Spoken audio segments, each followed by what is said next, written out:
Hey, what's going on, guys? How are y'all doing today?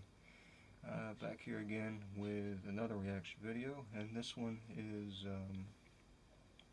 going to be to NF Circles. This one is a little bit special because this was actually a request from one of you guys. So without any further ado, let's just get into it.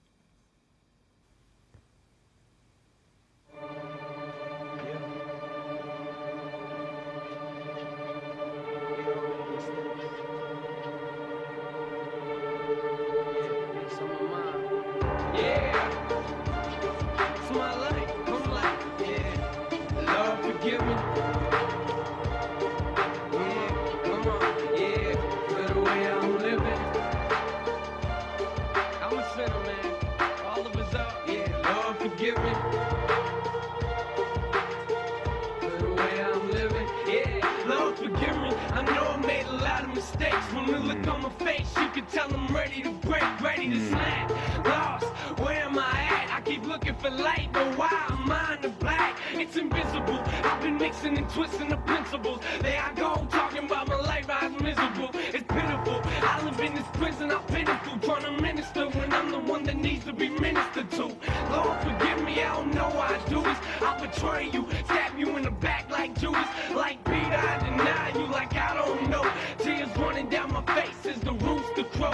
I'm a liar, living in the world of fun. I'm dying, sin starting to fill my lungs. Oh no, I can hear the devil up in my head. Great name, it's like you're doing circles again. It's like my life is one big circle. I'm trying to go forward, but I'm in reverse still. It's like my life wants me to fail. Say I'm looking for heaven, but I'm heading for hell. Yeah, it's like my life is one big circle. I'm trying to go forward, but I'm in reverse still. It's like my life wants me to fail. Say I'm looking for heaven, but I'm heading for hell. Yeah, I wake up in the morning, my mind's on it. Never said a prayer, Lord, never even noticed. Why am I so open to flaming when I'm broke? The moment I feel fine, I let the door close. Dealing with insecurity, but not about myself. I'm having a hard time trusting anyone else. I treat you like it's always so I put you on the shelf. Like I come play later if I need any help. And yeah, I think you're calling, but I don't really hear you. Seems I'm too concerned with what I see in the mirror. What I see in the mirror's more than my appearance. I see anger eating away at my spirit. And maybe I should change, but I don't really want to. Unless I feel pain, it's like I don't really want to. I know, by now it seems like I'd be smarter. The worst part is, now I'm right back where I started. It's like my life is one big circle. I'm trying to go forward, but I'm in reverse still. It's like my life wants me to fail. Say I'm looking for heaven, but I'm heading for hell. Yeah, it's like my life is one big circle. I'm trying to go forward, but I'm in reverse still. It's like my life wants me to fail. Say I'm looking for heaven, but I'm heading for hell. Yeah, Father, please, I know I don't deserve your grace, and none of us do. Yeah, your mercy remains. You were perfect. There I go, running away with nothing to say. Lord, I'm ready to change. Take me, mold me into something that's right. Sick of living my life like I'm out of your light, I'm out of your sight. I need you to charge it. Take me out the darkness and wrap me in your arms. Cause without you, I'm just another phony. And without you, it's like I don't even know me. Show me, pull me in the right direction. Need your life protection, need the mic directed. I'm sick of living life like I ain't gotta have you. When in the end we both know that I have to. It's sad too, cause every time I'm falling away, I can hear the little voice inside my head say, it's like my life is one big circle. I'm trying to go forward, but I'm in reverse still. It's like my life wants me to fail. Say I'm looking for heaven, but I'm heading for hell. Yeah, it's like my life is one big circle. I'm trying to go forward, but I'm in reverse still. It's like my life wants me to fail. Say I'm looking for heaven, but I'm heading for hell.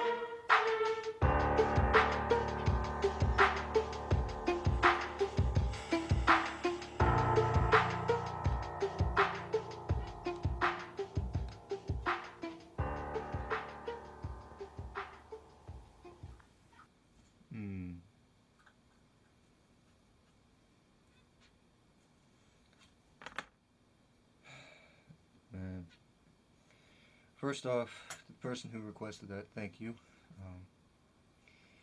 I do appreciate it. That is certainly a song I needed to hear. I'll just give you guys basically a little overview of what's happened over the past year and a half. Basically, I'm still living at home because about a year and a half ago, in October of 2017, my mom was walking out of a grocery store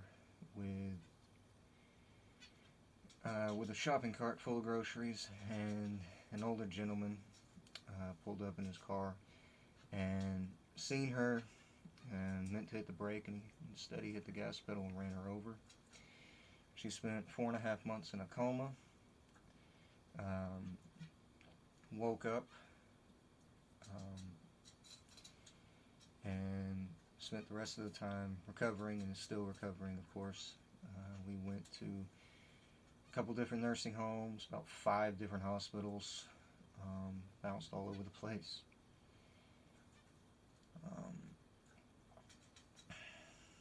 So that's what I've been doing for the past year and a half.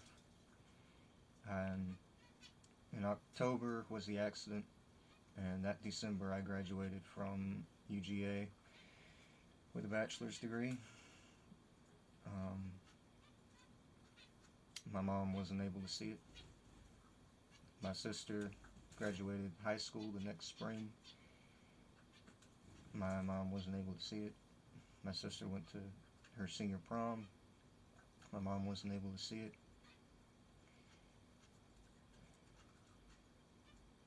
I can really relate to this song,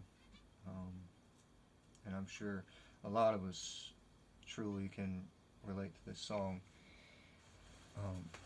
Sometimes it does feel like your life is one big circle,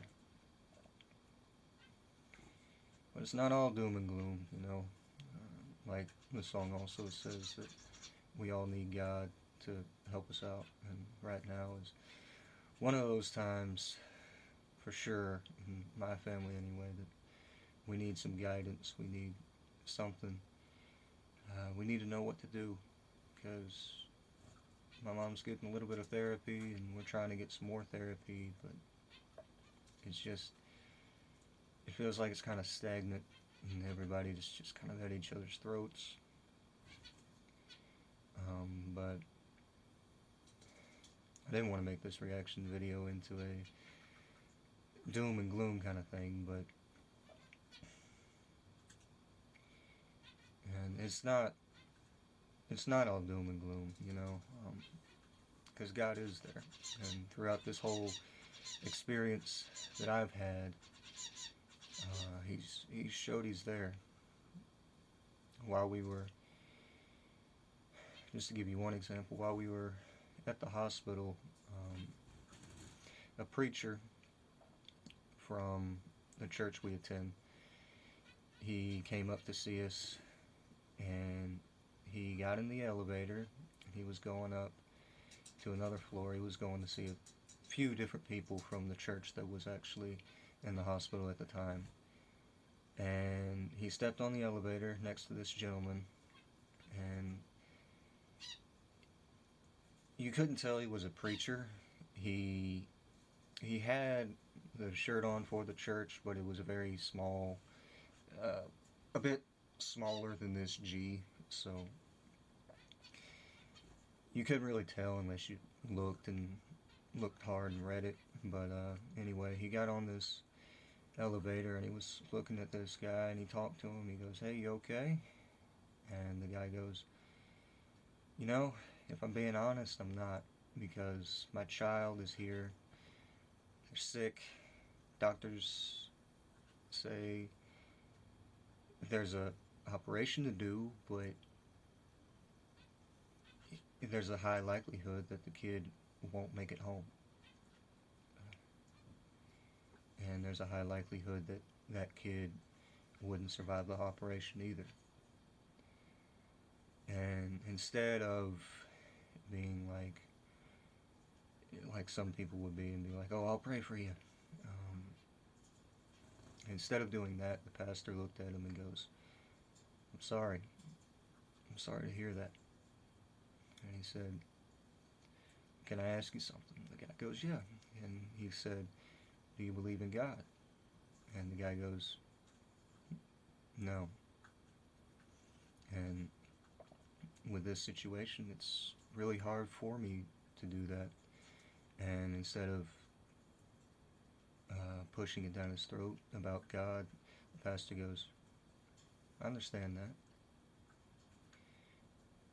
but would you mind me telling you a little bit about him? And the guy goes, and he just kind of goes, okay, sure. Both sides being open-minded. And so he talks to him about Jesus, and he says, hey, can I pray for you at the end of it? And the guy goes, why not? You know, what can it hurt? So the pastor starts praying,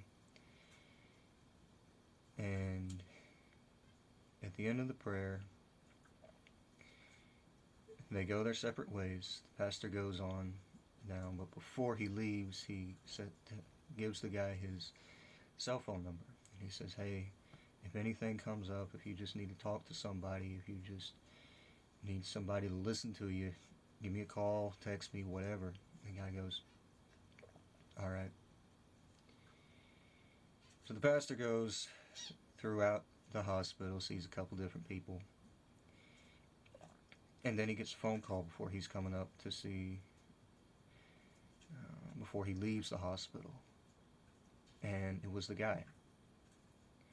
And he said, I can't explain it, but the doctors just said my child is healed.